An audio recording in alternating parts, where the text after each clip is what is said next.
नववर्षाच्या स्वागतासाठी आता जगभरासह देशातली ही सगळी शहरं सज्ज झाली आहेत. अनेक हॉटेल्स, रेस्टॉरंट, पब्स या सगळ्या ठिकाणी आज रात्री पार्टीचं आयोजन करण्यात येईल न्यू इयर्स ईव्हवर. मात्र नवीन वर्षाच्या या सेलिब्रेशनला यंदा भारतात का तरी नोटबंदीची किनार आहे. त्यामुळे कॅशलेस व्यवहारावर भर द्यायचं मोठं आव्हान सगळ्याच पार्टी आयोजकांसाठी आणि हॉटेल, पब्स, बार मालकांसाठी असेल. अर्थात Paytm, swipe machines, e wallet, online banking याचा सर्रास वापर निश्चितपणे केला जाईल आणि तो या 31ला वाढलेला सुद्धा पाहायला मिळेल. दरम्यान इकडे मुंबईमध्ये नववर्ष स्वागतासाठी रात्री उशिरा घरी परतणाऱ्यांसाठी मध्य रेल्वेनं विशेष लोकल्स सोडलेले आहेत. मध्य रेल्वे रात्री 1:30 वाजता CST वरून कल्याणवरून CST, तसंच रात्री 1:30 वाजता CST वरून पनवेल आणि पनवेलवरून CST अशा विविध लोकल्स गाड्या ज्या आहेत त्या सोडल्या जाणार आहेत. कारण साहजिक हेच आहे की कोणीही अतिउत्साहामध्ये मद्यप्राशन करून गाडी चालवून घरी जाऊ नये. या विशेष लोकल ज्या आहेत त्यांनी घरी जावं. आणि अर्थात सगळ्या भारतीयांचं पहिलं पसंतीचं ठिकाण 31st पार्टीसाठी असतं आणि असायलाच पाहिजे, ते म्हणजे गोवा. त्यामुळे गोव्यामध्ये तयारी सगळी सुरू झालेली आहे. गणेश ठाकूर आपले प्रतिनिधी गोव्यामध्ये आहेत. गणेश, गोव्यातल्या 31ची नशा जी आहे ती आज दुपारपासूनच चढायला सुरुवात झाली आहे का वेळ आहे अजून उन्हा उतरायला? हा, अजून वेळ आहे मयुरेश, पण यावर्षी ही नशा थोडीशी कमी आहे. कारण नोटाबंदीमुळे कॅशलेस ट्रान्झॅक्शन करण्यासाठी जे टुरिस्ट येतात त्यांना ते जमत नाही आणि यासाठी यावेळेस जी गर्दी कमी आहे. मी सध्या मिरामार या बीच परिसरामध्ये आहे. इथं 31 डिसेंबरच्या सकाळीच इथं लोकांची गर्दी असते किंवा न्यू इयर्स ईव्ह म्हणा किंवा लास्ट वीक ऑफ डिसेंबरला जिथे लोकांची गर्दी असते आणि संध्याकाळी हे सर्व लोक जे बीचेसवर असतात ते बीच पार्टीज करायला जातात किंवा मोठ्या मोठ्या हॉटेल्समध्ये किंवा इव्हेंटमध्ये जातात.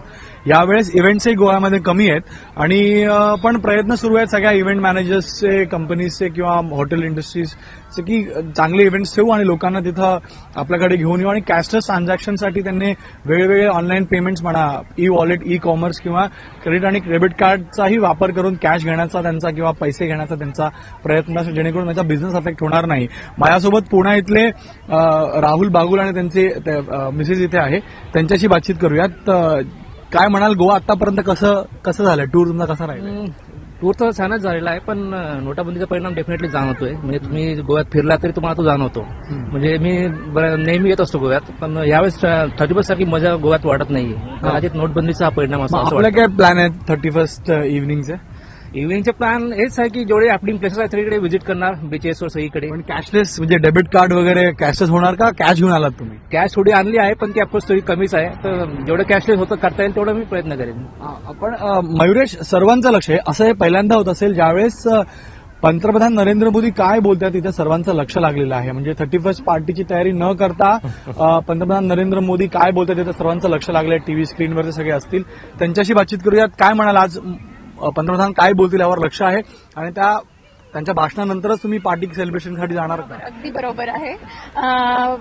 नक्कीच आम्ही ते भाषण बघूया आणि मी विनंती करते की त्यांनी विड्रॉल लिमिट थोडंसं वाढवावं. त्यामुळे आम्हाला जो इश्यू आहे तो आहे पैसे काढायला वगैरे, तो थोडाफार कमी होईल. अदरवाईज छोटे रेस्टॉरंट ते घेत नाही, म्हणजे कार्ड्स वगैरे. मोठ्या रेस्टॉरंटमध्ये कार्ड आपण वापरू शकतो, पण तरी कॅशचा इश्यू येतो. म्हणजे तुम्ही जर फिरत असाल, कुणी कुठे मुवमेंट करत असाल तर कॅशचा इश्यू येतो. रेस्टॉरंटमध्ये प्रॉब्लेम येतोय ऑन द वे जेव्हा येतो. म्हणजे अपेक्षा आहे की आज काहीतरी एक रिलीफ देतील आणि नवीन वर्ष सगळ्यांसाठी चांगलं किंवा सुखद धक्का आज सगळ्यांना मिळेल त्यांच्या भाषणामधनं. डेफिनेटली ते आम्ही सगळं एक्सपेक्ट करत आहोत आणि काहीतरी नवीन घोषणा होईल आणि विड्रॉल लिमिट डेफिनेटली वाढवणं गरजेचं आहे. निश्चित. तर मयुरेश, 31 हे डेस्टिनेशन आहे, न्यू इयर्स इव्हचं हे डेस्टिनेशन आहे, पण यावेळेस ती मजा किंवा तो रंग आपल्याला पाहायला मिळत नाही. आणि निश्चित लोकांच्या अपेक्षा आहेत की आज काहीतरी असे रिलीफ मिळेल जेणेकरून लोकांना जो त्रास झालाय तो त्रास कमी होईल आणि येणारं वर्ष त्यांच्यासाठी चांगलं होईल.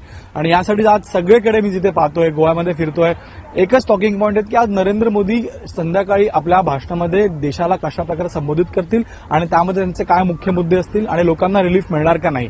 तर पार्टी थोडासा रंग जो आहे कमी आहे, पण निश्चित मोदींच्या भाषणानंतर जर सगळं एक चांगली रिलीफ मिळाली लोकांना. तू जसं म्हणतोयस गणेश की सगळे सुट्या काढून आणि खूप दिवसांच्या प्लॅनिंग नंतर गोव्यामध्ये मजा करायला आलेले आहेत, पण त्याच वेळेस पोटामध्ये त्यांच्या थोडा गोळा पण आहे की संध्याकाळी 7:30 वाजता नरेंद्र मोदी काय नवीन घोषणा करतात आणि त्यांची अपेक्षा आहे की आणखी एखादी रिलीफची घोषणा करून 2 वेगळी कारणं त्यांना द्यावीत सेलिब्रेट करायला गोव्यामध्ये. अर्थात 31 ईव्ह तर आहेच आहे, पण खूप सारे लोक गोव्यामध्ये आलेले आहेत. पुन्हा एकदा तुला सांगतो की जे गोव्यामध्ये येऊ शकलेले नाहीयेत, आमच्यासारखे बरेचसे जण, तू तरी गोव्यामध्ये आहेस, पण गोव्याच्या बीचेसवर काय नजर आहे दाखव तरी, आम्ही किंवा इकडनं दुरून तरी बघतो ते सगळं.